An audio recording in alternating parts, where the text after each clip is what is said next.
Pinuri ng pamunuan ng Philippine National Police ang Police Regional Office 1 dahil sa mga makabuluhang resulta ng kanilang mga operasyon laban sa kriminalidad mula ika-26 ng Agosto hanggang ika-6 ng Setyembre taong kasalukuyan. Sa loob lamang ng halos 2 linggo, nakapagsagawa ang Police Regional Office 1 ng serye ng operasyon na nagresulta sa malaking bilang ng mga naaresto at nakumpiskang iligal na droga at armas.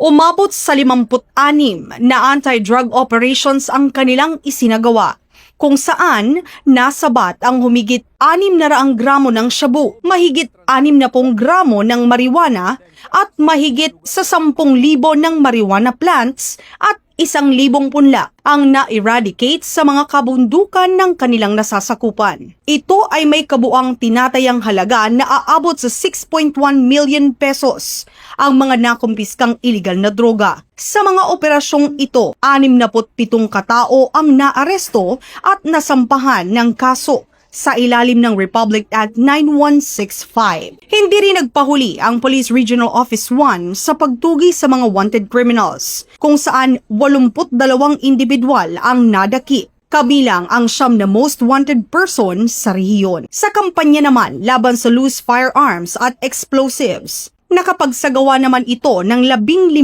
na mga operasyon at nagresulta sa pagkadakip ng 12 na mga suspects, pagkakakumpiska ng 13 na mga baril at pagbawi ng 36 unexploded ordnance na posibleng magdulot ng panganib sa mga komunidad.